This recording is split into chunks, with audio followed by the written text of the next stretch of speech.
അസ്സലാമു അലൈക്കും വറഹ്മത്തുള്ളാഹി വബറകാതുഹു. Islamic problem and solution YouTube ചാനലിലേക്ക് എല്ലാവരെയും സ്വാഗതം ചെയ്യുകയാണ്. പ്രിയമുള്ള സഹോദരി സഹോദരന്മാരെ, ഇന്നത്തെ ക്ലാസ്സിലൂടെ നമ്മൾ പറയുന്നത് സാമ്പത്തികമായ പ്രയാസങ്ങൾ മാറാൻ, കടങ്ങൾ വീടാൻ, സാമ്പത്തികമായ അഭിവൃദ്ധി ഉണ്ടാകാൻ നമ്മളെ ജീവിതത്തിൽ ശ്രദ്ധിക്കേണ്ട ചില കാര്യങ്ങളും ഓതേണ്ട സൂറത്തും ചൊല്ലേണ്ട 2 ഇസ്മുകളെ കുറിച്ചുമാണ്. ഞാൻ ഈ പറയുന്ന രൂപത്തിൽ നിങ്ങളെ ജീവിതത്തിൽ ശ്രദ്ധിച്ചു കഴിഞ്ഞാൽ ഇൻഷാ അല്ലാഹ് സാമ്പത്തികമായ പ്രയാസങ്ങൾ ഉണ്ടാകൂല, ദാരിദ്ര്യം ഉണ്ടാവുകയില്ല എന്നുള്ളതാണ്. ഇന്ന് ലോകത്ത് ഒരുപാട് ആളുകൾ അനുഭവിച്ചു കൊണ്ടിരിക്കുന്ന വലിയ ഒരു പ്രയാസമാണ് സാമ്പത്തികമായ പ്രയാസം എന്ന് പറയുന്നത്. എത്രയോ ആളുകൾ പറഞ്ഞിട്ടുണ്ട്, ഉസ്താദെ, കടം കാരണം സമ്പത്തില്ലാത്തതിന്റെ പേരില് ആത്മഹത്യയുടെ വക്കിലെത്തിയിട്ടുണ്ട്. ദിവസങ്ങളോളമായി, മാസങ്ങളോളമായി ശരിക്കൊന്ന് ഉറങ്ങിയിട്ട് ഉസ്താദെ എന്ന് സങ്കടം പറഞ്ഞ ആളുകളുണ്ട്. അള്ളാഹു കടമുള്ളവർക്ക് കടങ്ങൾ വീട്ടാനുള്ള വഴികൾ തുറന്നു കൊടുക്കട്ടെ. കടങ്ങൾ വീടാൻ, സാമ്പത്തികമായ പ്രയാസങ്ങൾ മാറാൻ, സാമ്പത്തികമായ പുരോഗതി ഉണ്ടാവാൻ നമ്മളെ ജീവിതത്തിൽ ഒന്നാമതായി ശ്രദ്ധിക്കേണ്ടത് സുബ്ഹി അടക്കമുള്ള നിസ്കാരങ്ങള് ഖളാ ആകാതെ നിസ്കരിക്കുക എന്നുള്ളതാണ്. പല ആളുകളും സുബ്ഹി ഖളാ ആക്കാറുണ്ട്. അങ്ങനെയല്ല, സുബ്ഹി അടക്കമുള്ള ഒരു നിസ്കാരവും ഖളാ ആക്കാൻ പാടില്ല. കൃത്യസമയത്ത് നിസ്കരിക്കുക എന്നുള്ളത് വളരെ പ്രധാനപ്പെട്ടതാണ്. നമ്മളെ ജീവിതത്തിന്റെ വിജയം തന്നെ നിസ്കാരമാണ്. ഒരാൾ നിസ്കാരം ഉപേക്ഷിച്ചാൽ അവന്റെ ജീവിതത്തിൽ ബർക്കത്തുണ്ടാവൂല, സമ്പത്തിൽ ബർക്കത്തുണ്ടാവൂല, ജീവിതത്തിൽ സന്തോഷവും സമാധാനവും അള്ളാഹു നൽകുകയില്ല. അപ്പോൾ നിസ്കാരം വളരെ പ്രധാനപ്പെട്ടതാണ്. രണ്ടാമത്തെ കാര്യം, മാതാപിതാക്കളുടെ പൊരുത്തവും തൃപ്തിയും കരസ്ഥമാക്കുക എന്നുള്ളതാണ്. മാതാപിതാക്കളെ ബുദ്ധിമുട്ടിച്ചാൽ, മാതാപിതാക്കളെ സങ്കടപ്പെടുത്തിയാൽ നമ്മൾക്ക് വിജയിക്കാൻ കഴിയൂല. ദുനിയാവിലും നമ്മൾ പരാജയപ്പെടും, പരലോകത്തും നമ്മൾ പരാജയപ്പെടും. അതുകൊണ്ട് മാതാപിതാക്കളുടെ പൊരുത്തവും തൃപ്തിയും കരസ്ഥമാക്കാനുള്ള പരിശ്രമങ്ങൾ നടത്തിക്കൊണ്ടിരിക്കുക. മൂന്നാമത്തെ കാര്യം, ജഗന്നിയന്താവായ അള്ളാഹുവിനെ സൂക്ഷിക്കുക.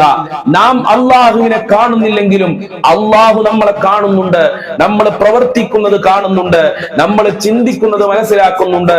അതുകൊണ്ട് അള്ളാഹുവിനെ പേടിച്ചുകൊണ്ട് സൂക്ഷിച്ചു ജീവിക്കുക എന്നുള്ളതും വളരെ പ്രധാനപ്പെട്ടതാണ്.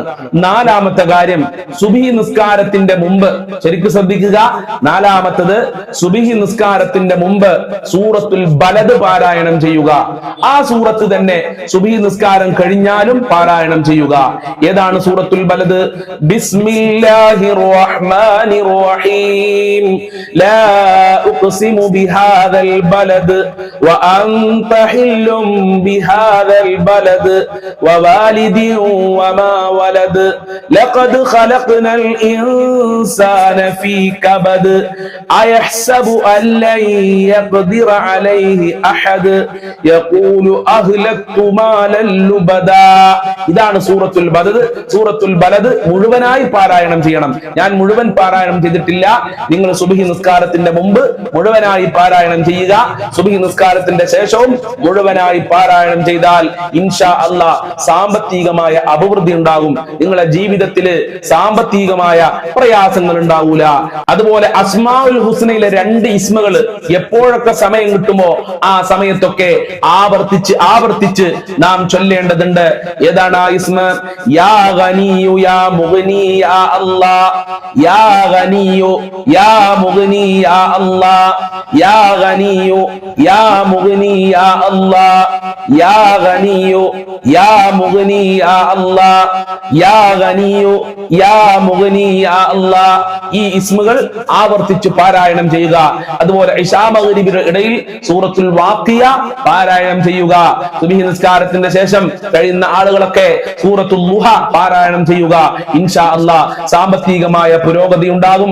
അല്ലാഹു അനുഗ്രഹിക്കട്ടെ. കടമുള്ളവരുടെ കടങ്ങളൊക്കെ വീട്ടാനുള്ള നല്ല വഴികൾ തുറന്നു നൽകണേ റഹ്മാനെ.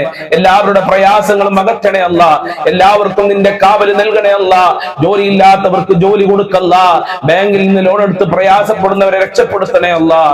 ബാങ്കിൽ സ്വർണ്ണാഭരണം കൊണ്ടുപോയി വെച്ച ആളുകളുണ്ട്, അവരുടെ ആ ബുദ്ധിമുട്ടുകൾ നീക്കി കൊടുക്കണേ അല്ലാഹ്. ബാങ്കിൽ വീടിന്റെ ആധാരം കൊണ്ടുപോയി വെച്ച ആളുകളെ രക്ഷപ്പെടുത്തണേ അല്ലാഹ്. മറ്റുള്ള ആളുകളുടെ കയ്യിൽ നിന്ന് കടം വാങ്ങി പ്രയാസപ്പെടുന്ന ആളുകളുണ്ട്, എത്രയും പെട്ടെന്ന് അത് വീട്ടാനുള്ള ഖൈറിന്റെ കവാടങ്ങൾ, റഹ്മത്തിന്റെ ബർക്കത്തിന്റെ കവാടങ്ങൾ തുറന്നു കൊടുക്കണേ അല്ലാഹ്.